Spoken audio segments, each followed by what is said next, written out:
আমি আজকে কথা বলবো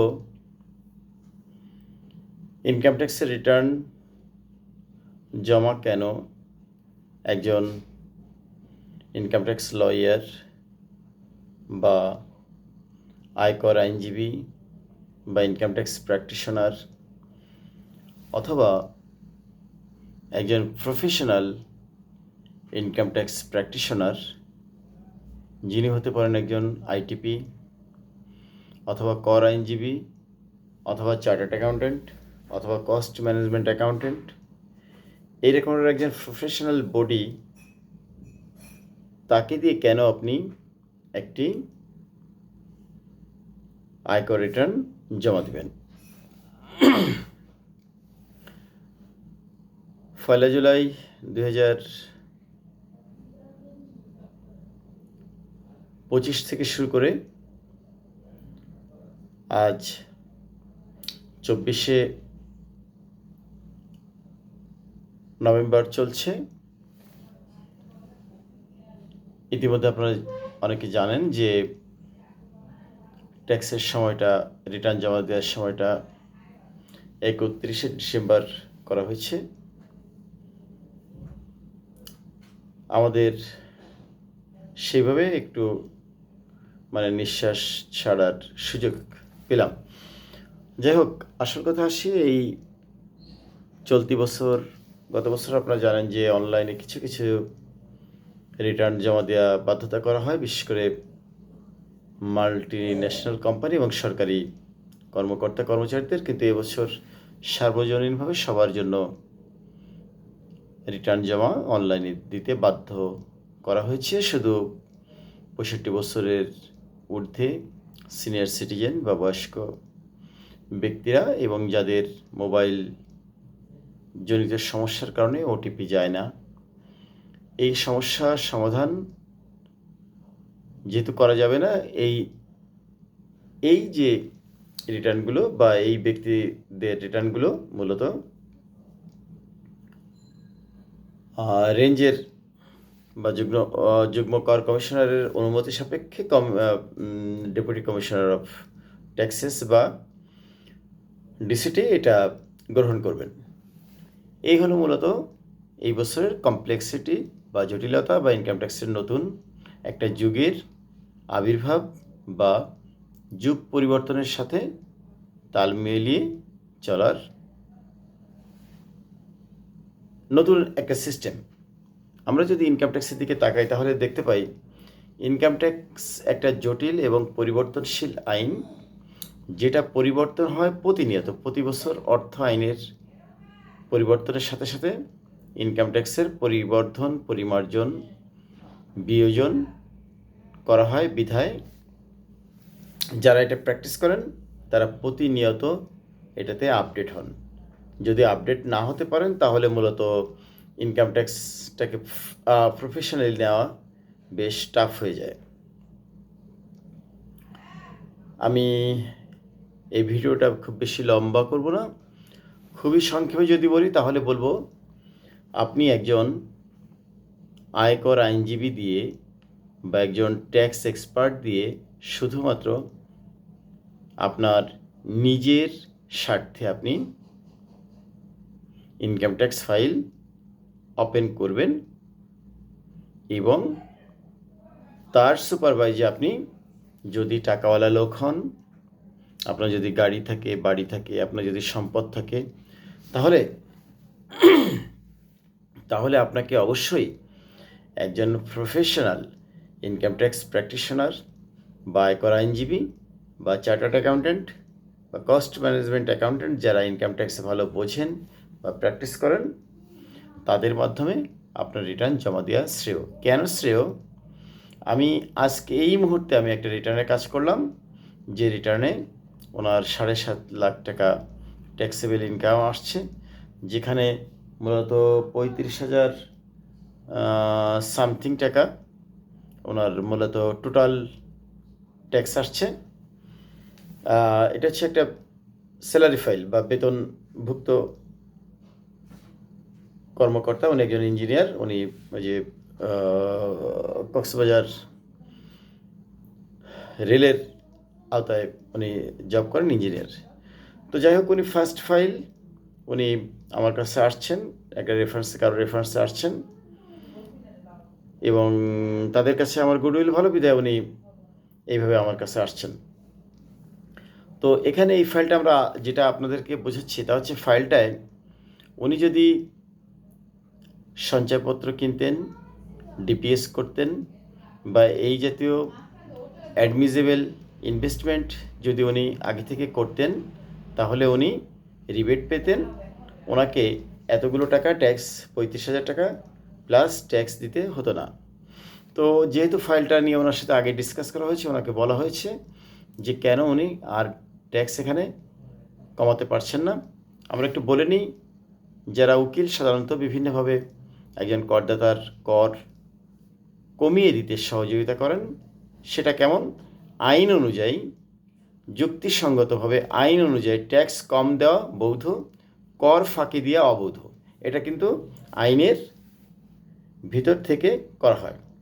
যেমন আমাকে ওনার সাথে ডিসকাস করার সময় বিভিন্নভাবে আমাকে যারা আশেপাশে ছিলেন তারা বলছেন, দেখেন ওনাকে কোনো কায়দায় কৌশলে ট্যাক্সটা কমিয়ে দেওয়া যায় কিনা। তখন আমি বললাম যে না, ওনার তো আসলে বেতন ঢোকে ব্যাংকে, এবং উনি যে স্মার্ট জব করেন রেলের আওতায় একটা প্রজেক্টে, এখানে চাইনিজ কোম্পানি, উনি চাইলেই এখানে ফাঁকি দিতে পারবেন না। তো স্বাভাবিকভাবে ওনার অ্যাকচুয়াল ট্যাক্সটা এখানে শো করা হয়েছে। কিন্তু যদি তিনি আগে থেকে একটা ডিপিএস করতেন, একটা সঞ্চয়পত্র কিনে রাখতেন, তাহলে তিনি এই রিবেট নিয়ে ট্যাক্সটা কম দিতে পারতেন। যেহেতু এই বছরের কাজটা শেষ হয়ে গেল, আমি তাকে একটা রাত বেশি তাকে একটা রেকর্ডেড মেসেজ দিয়ে রাখলাম যে আগামীকালকে আপনি আমার সাথে আগামী বছর অর্থাৎ 26-27 অ্যাসেসমেন্ট ইয়ারে কীভাবে রিটার্ন সাবমিট করবেন তার জন্য এখনই আপনাকে পরিকল্পনা করতে হবে, যদি আপনি ট্যাক্স কম দিতে চান। নইলে আপনি স্বাভাবিকভাবে আপনার ট্যাক্সের পরিমাণ আরও বেশি আসবে, কারণ হচ্ছে যে আগামী বছর আপনার বেতন হয়তো আরও বেড়ে যাবে। এর সাথে আর যেটা বললাম তা হচ্ছে, যেহেতু উনি ফার্স্ট রিটার্ন জমা দিলেন, ওনার ফাইলে টাকা দরকার। উনি শুধুমাত্র এই বছর রিটার্ন না, ওনার হোল লাইফ সেভিংস বা কীভাবে ওনার সমস্ত পূর্বের যে ওয়েলথ বা সম্পদ আনা যায়, এগুলো দিয়ে সুন্দর করে ওনাকে ফাইলটা প্রফেশনালি আমি রেডি করে দিলাম। কিন্তু উনি যদি নিজে নিজে এটা করতে চাইতেন, উনি কিন্তু এই কাজটা করতে পারতেন না। আমাকে একটা প্রফেশনাল ফি উনি দেওয়ার জন্য আমি কিন্তু ওনার পক্ষে আইনগতভাবে ওনার কাজটা করে দিলাম। তাহলে যখন আপনি একটা ইনকাম ট্যাক্সের ফাইল জমা দিতে যাচ্ছেন, সেটা কি হচ্ছে, সেটা কিন্তু একটা আপনার সারা জীবনের একটা পরিকল্পনা। আপনি অতীতে কীভাবে টাকা পয়সা লেনদেন করছেন, ভবিষ্যতে কীভাবে করবেন, বা ভবিষ্যতে আপনি ব্যবসা বাণিজ্যে কীভাবে বিনিয়োগ করবেন, বা কোনো সম্পদ কিনবেন, কোথায় টাকা পাবেন, মানে ফান্ড কোথায় পাবেন। আপনার যদি ট্যাক্স দেওয়া টাকা থাকে বা হোয়াইট করে থাকে, তাহলে আপনার কী সুবিধা হবে, বা আপনার যদি ব্ল্যাক মানি থেকে থাকে সেগুলো কীভাবে হোয়াইট করবেন, কীভাবে সম্পদগুলো আপনার ফাইলে ঢুকাবেন, সরকারকে কর দিবেন, আবার নিজেও সেভ হবেন, অর্থাৎ রিবেট নিয়ে ট্যাক্স কম দিবেন। এই যে সামগ্রিক যে পরিকল্পনা, এটাই হচ্ছে মূলত একজন লয়ারের দায়িত্ব, ক্লায়েন্টকে বোঝানো। আমি একটা কেস স্টাডি বললাম, আমি এখানে মূলত 3টে কেস স্টাডি বলবো। আরেকটা কেস স্টাডি হচ্ছে ব্যবসায়িক ফাইল। এই ফাইলটায় তিনি মোটামুটি 5 থেকে 6, 7, 10, 11, 12 এই রকমের ট্যাক্স দিয়ে থাকেন। একজন দোকানদার, কিন্তু ওনার দোকানটা বড়। উনি আগামী বছর চাচ্ছেন যে 12 কোটি টাকা ট্রানজ্যাকশন করবেন। যেহেতু টাকাগুলো ব্যাংকের মাধ্যমে লেনদেন হয়, ওনার স্বাভাবিকভাবে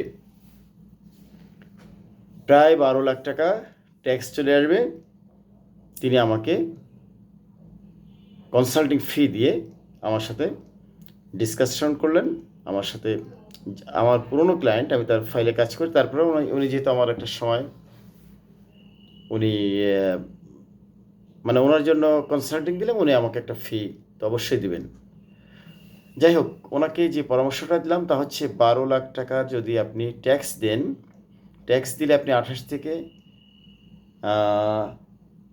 প্রায় 60 লাখ টাকার মতো ওনার গ্রস মার্জিন থাকবে। সেখান থেকে 30-35 লাখ টাকার মতো ওনার সব বাদ দেওয়ার পরেও ব্যবসা হবে।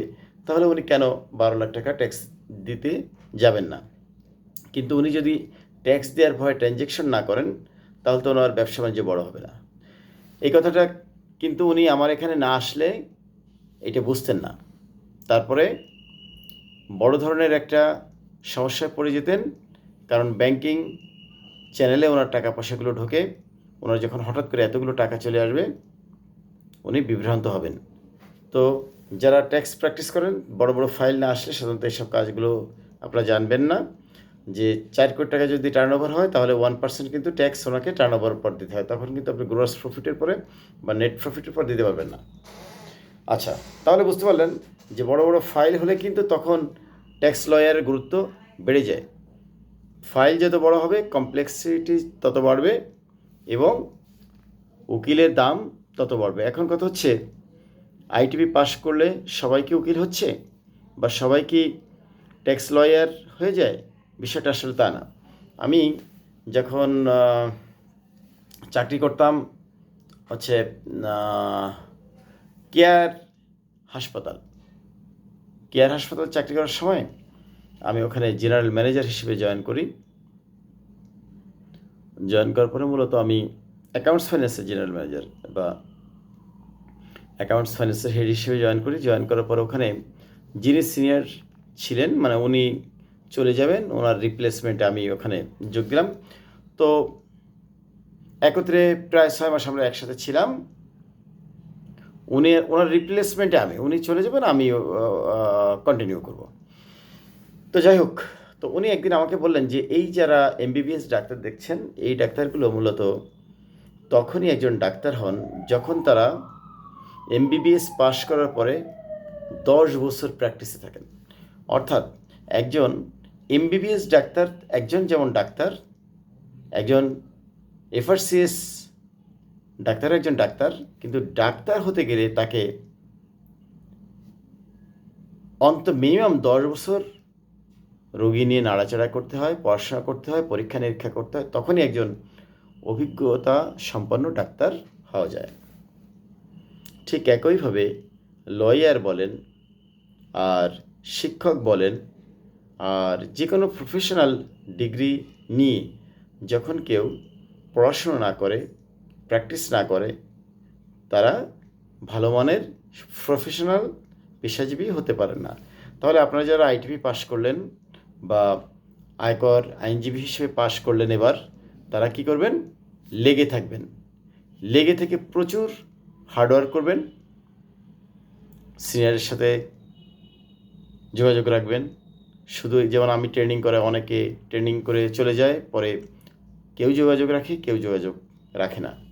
তা আমার এখানে অনেকেই আছেন যারা প্রায় 4 বছর 5 বছর ধরে এখনও যোগাযোগ রাখে, অনেকে 17 সাল থেকে যোগাযোগ রাখেন।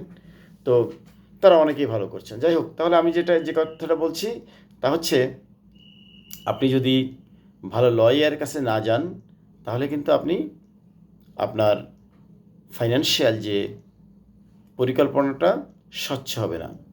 আপনার হয়তো ট্যাক্স বেশি যাবে, কিংবা আপনার ফাইলটা অডিটে পড়ে যেতে পারে ভুলভাল করে ট্যাক্স রিটার্নটা জমা দিলে। আমার তৃতীয় ফাইলটা নিয়ে আমি বলছি, আর একটা ফাইল নিয়ে আলোচনা করবো। আমি এখন থেকে নিয়মিত আপনাদের সাথে ফাইল নিয়ে আলোচনা করার সিদ্ধান্ত নিয়েছি এবং ধীরে ধীরে আমি বড় বড় ফাইল নিয়ে আলোচনা করব। যেমন যেহেতু করদাতাদের গোপনীয়তা রক্ষা করা একজন লয়ারের দায়িত্ব, অতএব কোনো ফাইলের নাম সার্কেল জোন না বলেই আমি বলছি। আরেকজন করদাতা, তার 5 তলা একটা বাড়ি, 2টো গাড়ি আছে। এবারে যে তাহলে বুঝতে পারছেন, যার ঢাকা শহরে 2টো গাড়িতে চড়েন, 5 তলা একটা বাড়ি থাকে, আর কি কি থাকতে পারে। এই ফাইলটা উনি আমাকে দিয়ে কয়েক বছর ধরে করাচ্ছেন। এর আগে আরেকজন লয়ার করে দিতেন, আমার থেকে তুলনামূলকভাবে টাকা বেশি নিত। যেহেতু আমি একটু কম টাকায় তার ফাইলটা শুরু করলাম, মানে উনি আমাকে কিছু কম দিয়েই শুরু করলেন। এই ফাইলটার মাধ্যমে ওনার এখানে আমার প্রায় 30টার উপরে ফাইল আছে। তার ভিতর অ্যাসোসিয়েশন আছে একটা, যেমন বিজিএমএ, বিকেএমএ, আমি নামটা বলতে চাচ্ছি না, এই জাতীয় আর একটা অ্যাসোসিয়েশন আছে, সেটাও আমি কনসাল্টিং করি। তাহলে এরকম বড় বড় ফাইল যদি আপনি করতে চান, তাহলে আপনাকে অনেক ধরনের পড়াশোনা করতে হবে, অনেক ধরনের আপডেট হতে হবে, ট্যাক্স রিলেটেড, ট্যাক্স, অ্যাকাউন্টিং, বিশেষ করে ট্যাক্সের সাথে অ্যাকাউন্টিংয়ের যে হিট, এটা কিন্তু খুবই তাৎপর্যপূর্ণ যদি আপনি ভালো লয়ার হতে চান। আবার আপনি যদি ইনকাম ট্যাক্স বা অ্যাকাউন্টিং লোক না হয়ে কোটি কোটি টাকার ফাইল নিজে ডিল করতে চান, তাহলে কিন্তু সমস্যায় পড়ে যাবেন।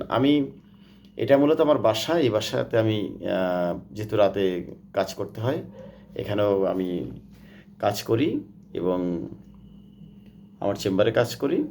তো আমার আশেপাশের ফ্ল্যাট থেকে এক ভদ্রলোক একটা ফাইল নিয়ে আসছেন যে, ভাই আমি আপনার প্রতিবেশী, আমার ফাইলটা একটু দেখেন। তো এই সময় সাধারণত আমাদের কথা বলা কাজের ভিতর খুব টাফ হয়ে যায়, মানে বাড়তি কাউকে প্রফেশনালি নয়, একটু সাপোর্ট দিয়ে। তো উনি যেটা করছেন, ওনার প্রায় কোটি টাকার উপরে ফাইল। এই ফাইলটারে এমনভাবে উনি মানে জড়ায় ফেলছে, আমি বললাম যে ভাই আপনার এই ফাইলটা, আমি যেদিকে হাত দিচ্ছি সেদিকে সমস্যা, এটাকে তো আপনি এইভাবে পারবেন না, আপনি এটারে সময় দেন, সময় দিয়ে আপনি বাসায় যান, আপনার টাকা পয়সা দিয়ে লাগবে না, আমি কাজটা করে দেব, যেহেতু আপনি আমার প্রতিবেশী, আপনার কাছ থেকে আমি টাকা নিব না। যাই হোক, উনি 15 থেকে 16 লাখ টাকা মিলাতে পারছেন না।